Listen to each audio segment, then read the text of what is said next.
Good evening friends. आज हम संविधान के बारे में फिर से बात करेंगे। जैसा हमारा टॉपिक चल रहा था, कल हमने बात कर ली कि किस तरह से हमारे देश के संविधान का निर्माण हुआ। मैंने आपको कैबिनेट मिशन योजना जो प्रथम बैठक हुई 9 दिसंबर 1946 को या फिर 26 नवंबर 1949 को बन के तैयार हुआ, 26 जनवरी 1950 को लागू हुआ और हमने गणतंत्र दिवस मनाना शुरू किया और सबके बारे में बात की। अब अपन बात करते हैं भारतीय संविधान के सोर्सेज के बारे में। आज जो हमारा टॉपिक रहेगा वो है भारतीय संविधान के स्रोत। यानी भारतीय संविधान जो है उसको अलग अलग देशों की कई ऐसी विशेषताएं हैं जिसको भारतीय संविधान में क्या किया गया है, शामिल किया गया है, तो उसके बारे में बात करेंगे। भारतीय संविधान के स्रोत क्या क्या है, यानी कहां से हमने क्या किया, अलग अलग देशों के जो संविधानों में जो चीजें लिखी हुई है उनको हमने क्या किया, स्वीकार किया है। अगर हम जानते हैं जो भारतीय संविधान है वो आपको पता हो तो विश्व का एक विशेषता, इंपॉर्टेंट विशेषता आपको ध्यान रखनी है, विश्व का सबसे बड़ा संविधान है। इससे बड़ा संविधान दुनिया में कोई नहीं है, सबसे बड़ा संविधान है, सबसे बड़ा संविधान है। क्योंकि इसमें आर्टिकल कितने हैं आपको याद रखने, आर्टिकल टोटल 395 है, उनके बारे में अपन बात करेंगे। इसके अलावा इसमें 22 भाग है, तो इतना लंबा संविधान किसी भी देश का नहीं है। इसका ये विश्व का क्या हो गया, सबसे बड़ा संविधान है। आर्टिकल कितने, 395 है। तो इस तरह से बात करें, अब स्रोत के बारे में बात करते हैं। यानी भारतीय संविधान है जो बनाया गया, ना तो ज्यादा फ्लेक्सिबल है, यानी ना ज्यादा इतना मुलायम है कि इसमें आप कभी भी क्या कर सकते हो, उसमें बदलाव कर सकते हो, ना ज्यादा रिजिड है, ज्यादा कठोर भी नहीं है कि ऐसा हो कि उसमें बदलाव करने के लिए आपको संशोधन करने के लिए बहुत बड़ी प्रक्रिया से गुजरना पड़े। इसका कारण क्या है, क्यों रिजिड नहीं है और क्यों ज्यादा फ्लेक्सिबल नहीं है, क्योंकि हमने दुनिया के जो अलग अलग देश हैं उनकी जो विशेषताएं हैं उनको हमने अलग अलग तरीके से क्या किया है, स्वीकार किया है, इस वजह से ऐसा है। तो अपन बात करते हैं भारतीय संविधान के स्रोतों की बात करें तो सबसे पहला स्रोत अपन देंगे जिस देश से सर्वाधिक योगदान रहा भारतीय संविधान बनने का, ब्रिटेन की बात करते हैं। यानी ब्रिटेन के संविधान से हमने क्या किया है, ब्रिटेन के संविधान से। जब हमारा संविधान बना था तब इंग्लैंड का संविधान क्या, ब्रिटेन इंग्लैंड एक ही, यूनाइटेड किंगडम भी कहते हैं, एक ही देश के बहुत सारे नाम, ब्रिटेन भी कह लो, इंग्लैंड भी कह लो, यूके भी कह लो, यानी यूनाइटेड किंगडम भी कहा जाता है। तो इसके संविधान से हमने कौन सी चीजें स्वीकार की, क्योंकि जब हमारा संविधान बना था तब हम लोग किसके गुलाम थे, हम किसके अंडर में थे, किसके कॉलोनियल थे, तो ब्रिटेन के ही कॉलोनियल थे। तो उससे हमने सर्वाधिक क्या प्राप्त किए, पहली चीज उनसे हमने जो ली वो है विधि का शासन, विधि का शासन। ये हमने चीज किससे ली, इंग्लैंड से। एक और चीज जो हमने ली इंग्लैंड से वो आपकी है संसदीय प्रणाली। संसदीय प्रणाली व्यवस्था भी हमने किससे ग्रहण की, इंग्लैंड से ग्रहण की। और इसके अलावा तीसरी चीज जो हमने इनसे ग्रहण की वो है आपकी एकल नागरिकता, सिंगल सिटीजनशिप। ये हमने भी किससे ली है, ये भी हमने इंग्लैंड से लिया। और चौथी चीज जो हमने इन लोगों से ग्रहण की वो है विधि निर्माण की प्रक्रिया, यानी कानून कैसे बनेगा, विधि निर्माण की प्रक्रिया, उसको हमने इन दो देशों से ग्रहण किया है की प्रक्रिया। ये मुख्य चार चीजें हैं जो हमने किससे प्राप्त किए, इंग्लैंड के संविधान से। ब्रिटेन के संविधान से पहली चीज किसका शासन, विधि का शासन। हाँ, तो विधि शब्द की अगर बात करें तो विधि शब्द के अंदर इसकी परिभाषा, भारत का जो संविधान है उसके अनुच्छेद 13 के अंदर विधि शब्द की क्या दी हुई है, परिभाषा। यानी विधि का आप मान सकते हो, आप कानून या लॉ कह सकते हो, किस तरह से देश में क्या होगा, कानून बनेगा। विधि के शासन का अर्थ हुआ हमारी जो संसद है जो कानून बनाएगी, जो विधियां बनाएगी, उसी के अनुसार हमारे देश का शासन चलेगा। संविधान में, हमारे देश में संविधान में जो विधि वर्णित है, जो कानून वर्णित है, उसी के अनुरूप शासन चलेगा जनता के ऊपर, देश के अंदर। इसी को हम क्या कहते हैं, विधि का शासन। ये व्यवस्था हमने कौन से देश से ली है, ब्रिटेन से ली है। इसके बाद बात करें संसदीय प्रणाली। सरकार की बहुत सारी प्रणालियां होती है, एक होती है संसदीय अध्यक्षात्मक प्रणाली। तो संसदीय प्रणाली में क्या होता है, जो हमारी व्यवस्थापिका होती है इसके कितने सदन होते हैं, दो। एक को हम कहते हैं क्या, लोकसभा, और दूसरी को हम क्या कहते हैं, राज्यसभा। और इसका एक तीसरा अंग और होता है जिसको हम क्या कहते हैं, राष्ट्रपति। संसदीय प्रणाली व्यवस्था में क्या होगा, जो ये राष्ट्रपति है ये क्या होगा, नाम मात्र का मुखिया होगा। यानी राष्ट्रपति के पास ज्यादा ताकत नहीं होगी, वो नाम मात्र का क्या होगा, मुखिया। संवैधानिक रूप से मुखिया कौन होगा, राष्ट्रपति, लेकिन वास्तव में उसकी शक्तियों का प्रयोग कौन करेगा, प्रधानमंत्री व उसकी मंत्रिपरिषद। ये दोनों मिलकर के वास्तविक शक्तियों का प्रयोग प्रधानमंत्री और मंत्रिपरिषद द्वारा किया जाएगा, लेकिन संवैधानिक रूप से किसको माना जाएगा, तो राष्ट्रपति। यही व्यवस्था किसमें पाई जाती है, इंग्लैंड में। अगला आप इंग्लैंड में चले जाओगे तो वहां आपका जो महाराजा जो महारानी होती है उसके पास ज्यादा पावर होते हैं, और वो तो होती है नाममात्र की, लेकिन सारे पावर्स इसके द्वारा यूज किए जाते हैं वहां के प्राइम मिनिस्टर के द्वारा। सेम सिस्टम कहां पे होता है, भारत में। राष्ट्रपति क्या होगा, नाममात्र का। अगर आप अमेरिका की व्यवस्था में जाते हो वहां अध्यक्षात्मक व्यवस्था होती है, वहां पे सारी पावर्स किसमें होती है, राष्ट्रपति के अंदर निहित होती है, और वहां प्रधानमंत्री का पद होता ही नहीं है। लेकिन इंडिया में क्या होगा, संसदीय प्रणाली की वजह से राष्ट्रपति के पास नाममात्र की शक्तियां, बाकी सारा कार्य किसके द्वारा। ऐसा भी लिखा हुआ है कि मंत्रिपरिषद और प्रधानमंत्री की सलाह पर राष्ट्रपति क्या करेंगे, कार्य करेंगे। तो ये व्यवस्था भी हमने किससे ली, ब्रिटेन से ली, जैसा कि मेंशन है। अब बात करें किसकी, सिंगल सिटीजनशिप की, यानी एकल नागरिकता की बात करें। नागरिकता के बारे में बता देते हैं आपको। नागरिक, आप किसी देश के नागरिक हैं तो आपको वहां के मौलिक अधिकार प्राप्त होते हैं, वहां के जो सुविधाएं होती है वो आप पे अच्छे से लागू होती है। तो सिंगल सिटीजनशिप का मतलब हुआ भारत के अगर आप नागरिक हो तो सिर्फ आप भारतीय नागरिकता प्राप्त होती है। कई देश होते हैं जहां पे क्या होती है, दोहरी नागरिकता होती है, जैसे अमेरिका, वहां पे क्या पाई जाती है, दोहरी नागरिकता। आप राज्य आपको अलग से सिटीजनशिप देगा और आपको देश की अलग से सिटीजनशिप मिलेगी। भारत में कैसी व्यवस्था है, यहाँ पर आपको सिर्फ एक ही नागरिकता प्राप्त होती है, वो किसका प्रमाण पत्र प्राप्त होता है, भारतीय का। अगर बात करें कहां पर इसके प्रबंध कर रखे हैं भारतीय संविधान में, तो इसके जो प्रोविजंस है वो अनुच्छेद 4 से 11 के बीच में क्या किया, 5 से 11 के बीच में इसका क्या किया गया, वर्णन किया गया। अगर भाग की बात करें तो भाग नंबर 2 में इसका क्या है, वर्णन है नागरिकता के बारे में। आपको खासकर अनुच्छेद 11 को याद रखना है, क्योंकि अनुच्छेद 11 बताता है कि कोई व्यक्ति किस तरह से भारतीय नागरिक बन सकता है। आपको भारतीय नागरिक बनने के लिए पहली बात तो ज्यादातर जो हम लोग नागरिक होते हैं वो बाय बर्थ होते हैं, यानी जन्म से ही हम क्या होते हैं, भारतीय नागरिक, क्योंकि हमारे माता पिता ऑलरेडी क्या है, हमारे देश के सिटीजन है, इंडिया के सिटीजन है। बाकी आप क्या कर सकते हो, अलग अलग तरीकों से नागरिकता गेन कर सकते हो। ये कॉन्सेप्ट हम कहां से लेके आए, तो ये कॉन्सेप्ट हमने ब्रिटेन के कॉन्स्टिट्यूशन से लिया, और ये कॉन्सेप्ट क्या आता है, सिंगल सिटीजनशिप आती है। इसका उद्देश्य क्या था, ताकि उस वक्त जो हम आजाद हुए तब बहुत ज्यादा डिवाइडेशन चल रहा था, पाकिस्तान का विभाजन हो गया था, कई जगह और स्वतंत्रता की मांग उठ रही थी, कई रियासतें थी जो अपना स्वतंत्र अस्तित्व चाहती थी। इसका एकल नागरिकता का लिखा है ताकि देश क्या रहे, एकता में बंधा रहे। अब अंतिम जो चीज है वो है कि विधि निर्माण की प्रक्रिया क्या होगी, यानी कोई भी देश में कानून बनेगा वो किस तरह से बनेगा, इसके बारे में बात की गई है। ये विधि हमने कहां से ली है, ब्रिटेन से। तो कोई भी विधि बनने के लिए, किसी भी विधेयक को, कोई भी कानून है उसको बनने से पहले क्या कहा जाता है, विधेयक या बिल कहा जाता है। पहले उसे या तो लोकसभा में पेश किया जाएगा, ये राज्यसभा में, किसको छोड़ करके, धन विधेयक को। धन विधेयक को आप लोकसभा में सिर्फ पेश कर सकते हो, ये अलग बात है। तो विधेयक या तो राज्यसभा में या लोकसभा में जाएगा।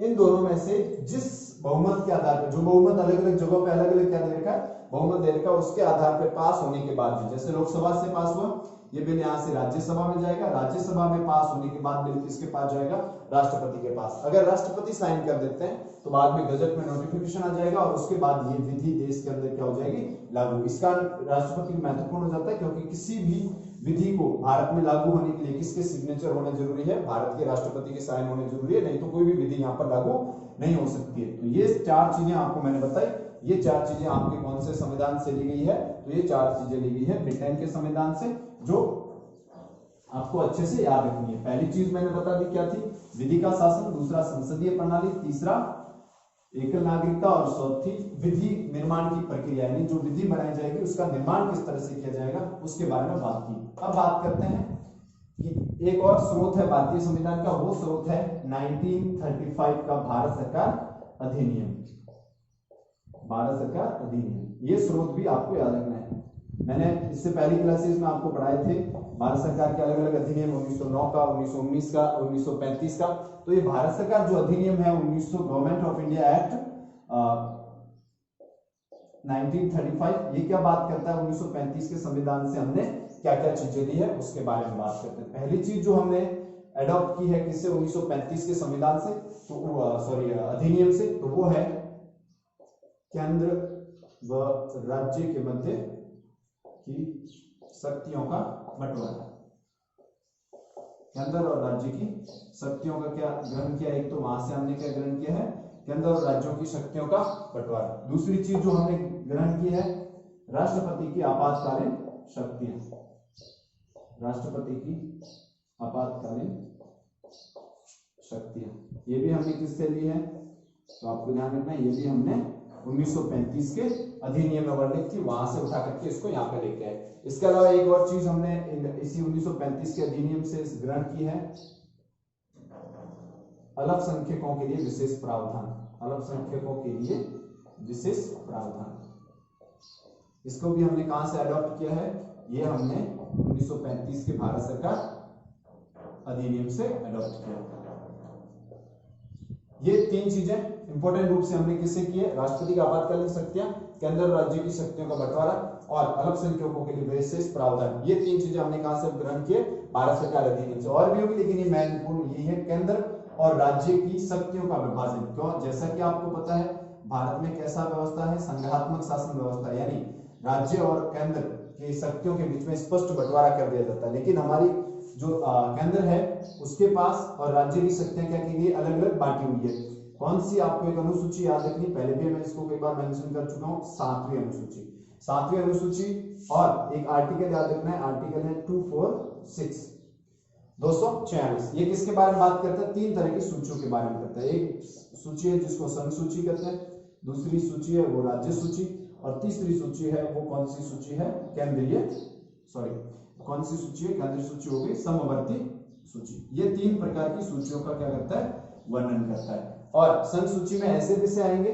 जिसके ऊपर कौन कानून बनाएगी, केंद्र सरकार। राज्य सूची में ऐसे विषय आएंगे जिनके ऊपर राज्य सरकार कानून बनाएगी, और समवर्ती सूची में ऐसे विषय आएंगे जिनके ऊपर कौन सी सरकार है, दोनों सरकारें इसके ऊपर कानून बनाएगी। तो ये हमने 1935 से लिया है, कौन सी, संघ और राज्यों के बीच में।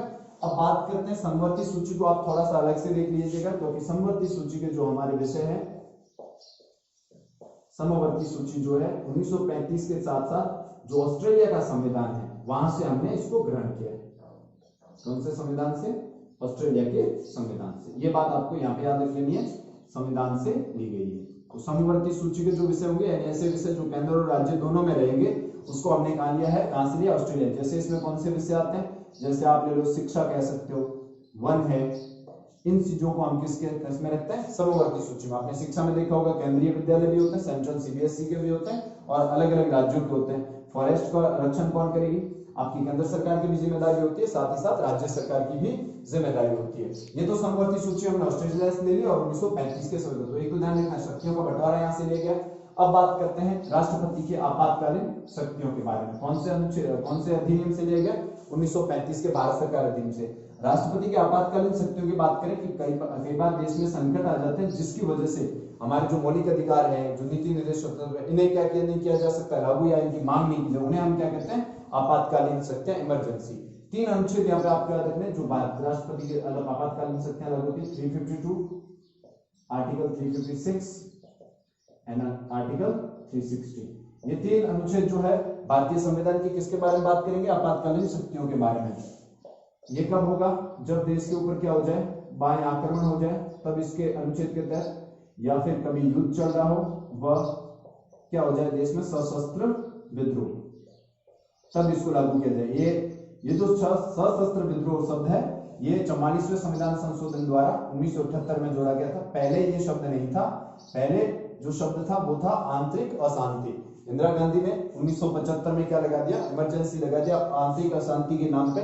तो उनको लगा कि जो बाद में जनता सरकार आई, उसे लगा कि आने वाले टाइम में भी और सरकारें भी इसका वायलेशन कर सकती है, ऐसे इमरजेंसी इंपोज कर सकती है। तो उन्होंने आंतरिक अशांति शब्द को बदल करके क्या कर दिया, सशस्त्र विद्रोह। सशस्त्र विद्रोह का मतलब होता है देश में अगर जनता हथियार उठा के सरकार के खिलाफ क्या होना, विद्रोह करना शुरू कर दे। ऐसी स्थिति में या किसी देश के साथ युद्ध चल रहा है या बाह्य आक्रमण हो रहा है। ऐसा अब तक कितने बार हमारे देश में हो चुका है, अब तक ऐसा कब तक हो चुका है, 3 बार हो चुका है, 1962, 1971 एंड 1975 इंदिरा गांधी का। ये दो तो युद्ध में हुए थे, जब हमारा युद्ध चला था 1962 चाइना वर्सेस इंडिया, उसमें, और पाकिस्तान 1965 सहम ही रही थी उसमें।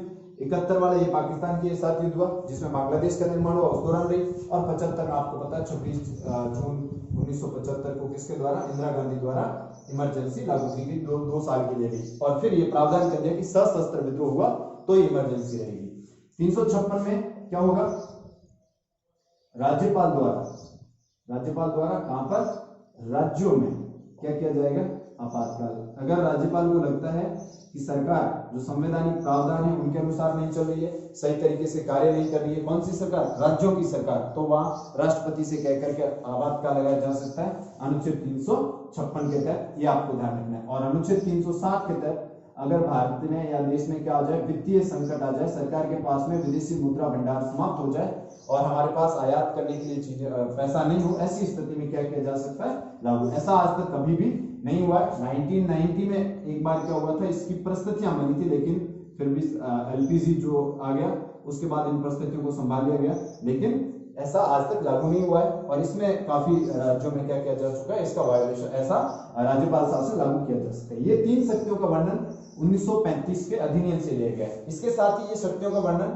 आपको एक चीज और ध्यान रखनी, ये वर्णन जो है ये जर्मनी के वाइमर सिद्धांत में भी वहां से भी लिया गया है। जर्मनी का जो संविधान है जिनको हम वाइमर संविधान कहते हैं, वहां से भी ये तीनों चीजें ली गई है। तो आपको ये 2 चीज साथ में याद रखनी है, एक तो 1935 के भारत सरकार अधिनियम से, और साथ ही साथ कहां से, जर्मनी का जो संविधान है वहां से हम 3 चीजों को लिया है। तो ये बहुत इंपॉर्टेंट तीनों फैक्ट्स हैं, आपको अच्छे से क्या रखना है, याद, आर्टिकल याद रखना जरूर। 352 बाह्य आक्रमण युद्ध, 356 और 360 जिसके तहत राष्ट्रपति क्या करते हैं, आपातकाल लागू करते हैं।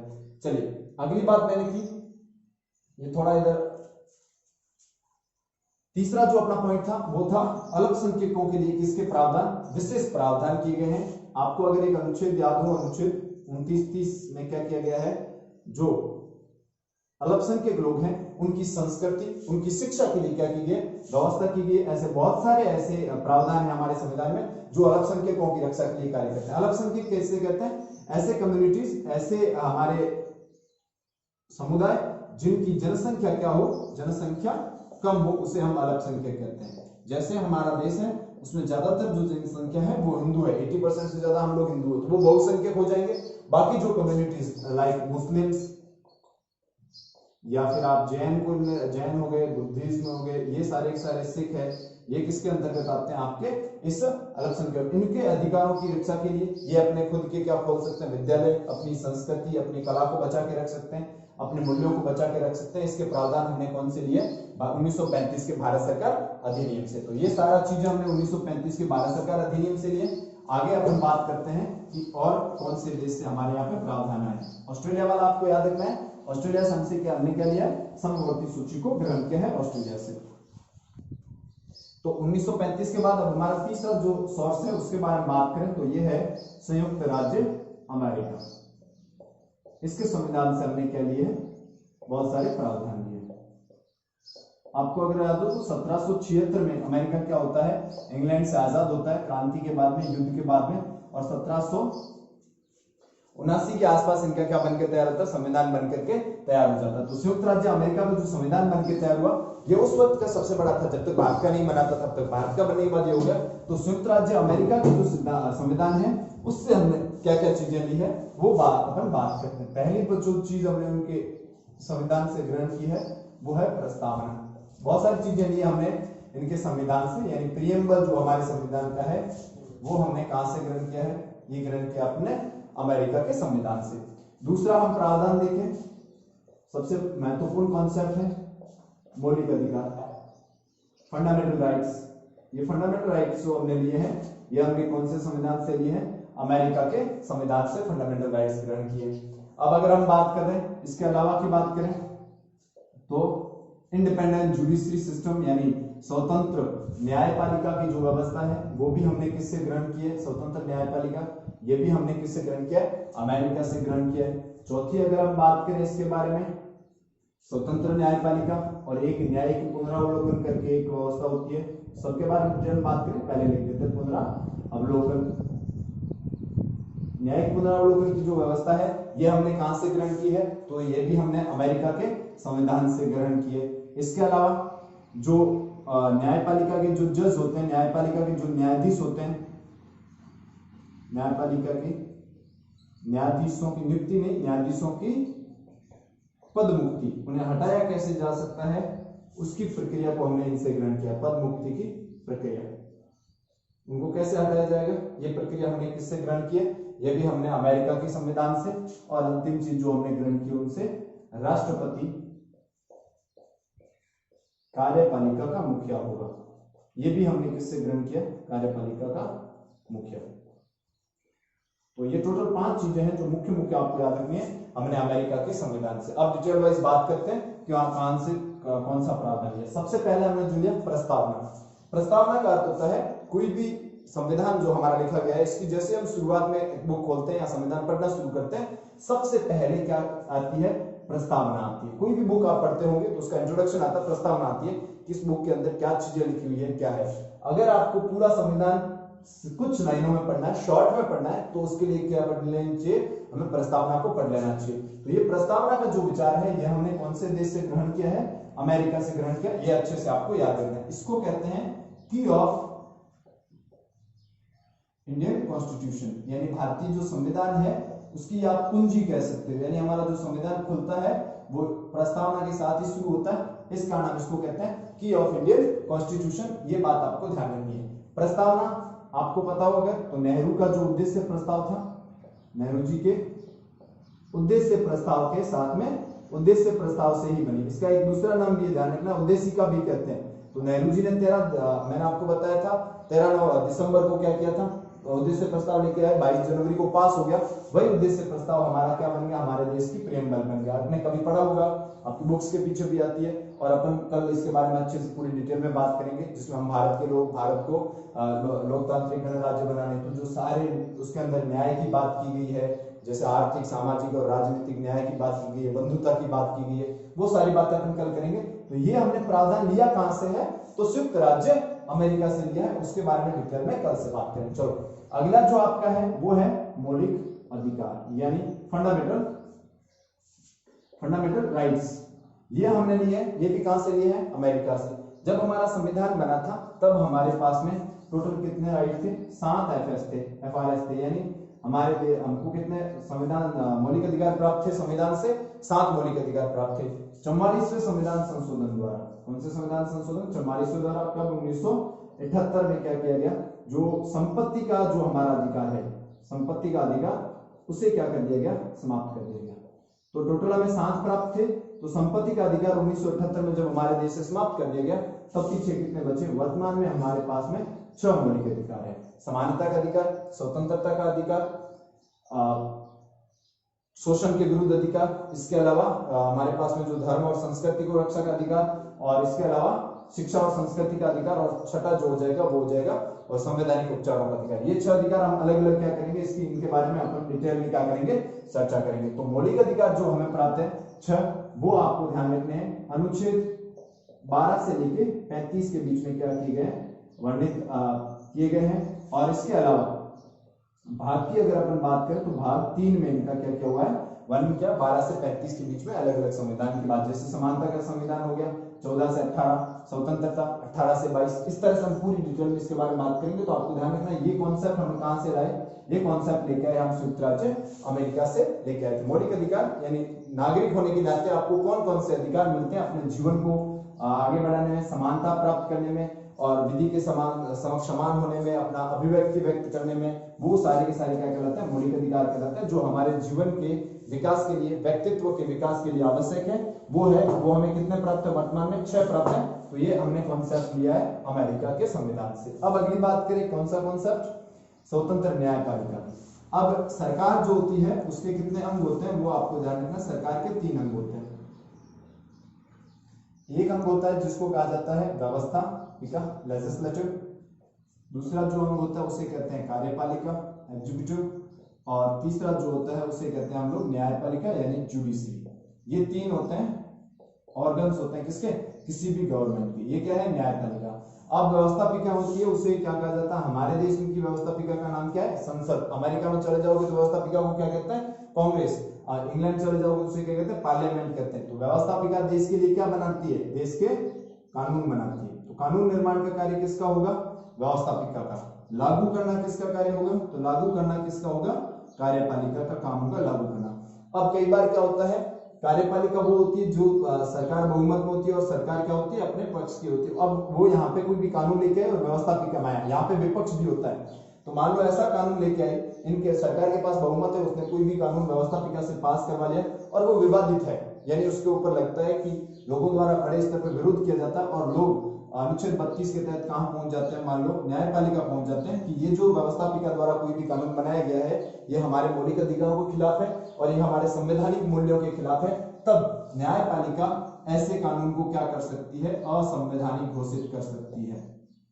अब इस चीज के लिए, क्योंकि सरकार द्वारा कोई भी कानून लाया, व्यवस्थापिका द्वारा बनाए गए नियम को असंवैधानिक घोषित, इसके लिए क्या होना जरूरी है, न्यायपालिका का स्वतंत्र होना जरूरी है। अगर न्यायपालिका बायस्ड है, सरकार की तरफ अगर पक्ष ले लेती है, तो कोई भी कानून अगर व्यवस्थापिका द्वारा पास किया जाता है तो वो न्यायपालिका उससे क्या नहीं देगी, हाँ दे देगी, और उससे क्या होगा, हमारे मौलिक अधिकारों का हनन हो सकता है। इस वजह से न्यायपालिका को स्वतंत्र रखने का जो कॉन्सेप्ट है वो हमने किससे लिया है, संयुक्त राज्य अमेरिका में। अनुच्छेद है अनुच्छेद 121, ये कहता है कि क्या नहीं हो सकता, जो हमारे न्यायाधीश है इनके ऊपर हम क्या नहीं खड़े कर सकते हैं, सवाल। यानी जो व्यवस्थापिका है, संसद है, उनके उसके अंदर न्यायपालिका के जो न्यायाधीश होते हैं उनके आचरण पर क्या नहीं की जा सकती है, चर्चा नहीं की जा सकती है। और इसके अलावा जो हमारी व्यवस्थापिका चुन के आएगी वो थ्रू इलेक्शन चुन के आएगी, यानी यहाँ पे जो होंगे चुनाव के थ्रू ये लोग चुन के आएंगे। लेकिन न्यायपालिका है वो किसके थ्रू चुन के आएगी, थ्रू सिलेक्शन चुन के आएगी। इसके अलावा कॉलेजियम व्यवस्था की गई है कि किस तरह से इनके न्यायाधीशों की नियुक्ति में व्यवस्थापिका का कोई खास हाथ नहीं होता, भारत के राष्ट्रपति उन्हें क्या कर देता है, कॉलेजियम सिस्टम के तहत नियुक्त कर देता है। तो इस तरह से न्यायपालिका को स्वतंत्र रखने की कोशिश की गई है। वो कॉन्सेप्ट भी हमने कहां से ग्रहण किया है, अमेरिका से ग्रहण किया है। अगला बात करें किसके बारे में, तो वो है आपका न्यायिक पुनरावलोकन। ये न्यायिक पुनरावलोकन इसी को ही कहते हैं, व्यवस्थापिका द्वारा बनाए गए कोई कानून क्या संवैधानिक मूल्यों के अनुरूप है या नहीं है, इसकी जांच करना न्यायपालिका द्वारा क्या कहलाएगा, आपका न्यायिक पुनरावलोकन कहलाएगा। तो न्यायिक पुनरावलोकन का कॉन्सेप्ट हमने किससे लिया, अमेरिका से। उदाहरण बता देते हैं, जैसे 1973 में एक मामला आया था केशवानंद भारती वाद। ये बात काफी इंपॉर्टेंट है, भारत का अब तक का सबसे बड़ा क्या है मुकदमा, जिसमें 13 जजों की क्या थी, बेंच बैठी थी। इसमें क्या था कि इसमें जो पिटिशनर थे उन्होंने ये पिटिशन लगाई सुप्रीम कोर्ट के अंदर या हमारे न्यायालय के अंदर कि क्या सरकार, क्या व्यवस्थापिका संविधान के किसी भी भाग में क्या कर सकती है, संशोधन कर सकती है। तब इन्होंने कहा, केशवानंद भारती मुकदमे में ये कहा गया कि किसी भी क्या किया जा सकता है, अंग में, संविधान के किसी भी भाग में क्या किया जा सकता है, बदलाव किया जा सकता है। लेकिन क्या ध्यान रखना चाहिए, संविधान का जो आधारभूत ढांचा है उसमें किसी भी प्रकार का बदलाव नहीं किया जा सकता। जो बेसिक स्ट्रक्चर है उसमें क्या नहीं कर सकती है सरकार, बदलाव नहीं कर सकती है, बाकी क्या होगा, बदलाव कर सकती है। तब व्यवस्थापिका ने पूछा इस बेसिक स्ट्रक्चर का मतलब क्या है, किसे आप आधारभूत ढांचा मानोगे। तब न्यायालय ने कहा कि हम समय समय पर इसकी क्या करते रहेंगे, व्याख्या करते रहेंगे, अभी हम डिटेल में नहीं बता सकते। तो ये आपको ध्यान रखना, ये शक्ति क्या कहलाती है, न्यायिक पुनरावलोकन की शक्ति कहलाती है। ये कहां से हमने ग्रहण किए, अमेरिका से। तो आप देखिए बहुत अच्छे अच्छे प्रावधान हमने अमेरिका से लिए, प्रस्तावना, preamble, fundamental rights, independent judiciary और इसके अलावा जुडिशियल रिव्यू, ये सारी चीजें हमने किससे ग्रहण की है, अमेरिका से। अब बात करें न्यायपालिका के जो न्यायाधीश है, जो जजेस होंगे, उन जजेस की पद मुक्ति कैसे होगी, नियुक्ति आपको बता देते हैं। भारत में दो तरह के जो न्यायालय होते हैं, supreme court and high court. इन दो तीन तरह के होते हैं वैसे डिस्ट्रिक्ट कोर्ट, लेकिन डिस्ट्रिक्ट कोर्ट की जो नियुक्ति होती है वो राज्यपाल द्वारा की जाती है, ना कि राष्ट्रपति द्वारा। सुप्रीम कोर्ट और हाई कोर्ट के जो जजेस होंगे उनकी नियुक्ति भारत का राष्ट्रपति करेगा कॉलेजियम सिस्टम के तहत। कॉलेजियम सिस्टम फिर कभी अपन डिटेल में बात करें, काफी डिटेल हो जाएगा फिर। तो राष्ट्रपति इसकी क्या करेंगे, नियुक्ति, लेकिन हटाना राष्ट्रपति के हाथ में नहीं है, राष्ट्रपति इनको हटा नहीं सकते। हटाने के लिए आपको कहां पर क्या लाना पड़ेगा, महाभियोग प्रस्ताव लाना पड़ेगा इन जजेस के खिलाफ। और ये महाभियोग प्रस्ताव कहां पे आएगा, तो महाभियोग प्रस्ताव किसके अंदर आएगा, व्यवस्थापिका में। यानी या तो लोकसभा या राज्यसभा में से किसी सदन में पहले पेश किया जाएगा, लोकसभा से बहुमत से पास होने के बाद राज्यसभा, फिर राष्ट्रपति के शासन, राष्ट्रपति के सिग्नेचर होते ही क्या उस उक्त न्यायाधीश को जिसके खिलाफ ये लाया गया है उसको क्या कर दिया जाए, पद से हटा दे। काफी गहरी व्यवस्था है, इसका आज तक ऐसा कभी नहीं हुआ कि भारत के किसी न्यायाधीश को इस प्रक्रिया के तहत हटाया गया हो। और ये प्रक्रिया लाई कहां से गई है, तो यूएसए से लाई गई है। इस बात का आपको ध्यान रखना है कि पद मुक्ति की प्रक्रिया, जजेस को कैसे पद मुक्त किया जाए, इसको अमेरिका से ग्रहण किया है। अब है राष्ट्रपति कार्यपालिका का मुखिया होगा। अनुच्छेद होता है भारत का संविधान का अनुच्छेद 53। अनुच्छेद 53 कहता है कि भारत का एक राष्ट्रपति होगा और भारत का जो राष्ट्रपति होगा वो कार्यपालिका का क्या होगा, प्रमुख होगा। कार्यपालिका का जो निर्माण होता है वो प्राइम मिनिस्टर जो हमारे होते हैं प्लस उसकी जो मंत्री परिषद है उससे मिलकर के बना होता है। और उसका जो मुखिया होगा, कैसा मुखिया, ध्यान रखना है, संवैधानिक मुखिया, ना कि वास्तविक मुखिया। वास्तविक मुखिया तो आपका प्रधानमंत्री होगा, वो सारे फैसले बोलेगा, लेकिन कार्यपालिका का जो संवैधानिक मुखिया होगा, संविधान में किसको मुखिया माना गया है, वो राष्ट्रपति है, क्योंकि अमेरिका में भी ऐसी व्यवस्था होती है। इसका ये कॉन्सेप्ट हमने किससे ले लिया, संयुक्त राज्य अमेरिका यूएसए से ये कॉन्सेप्ट हमने ग्रहण किया। तो आप देखिए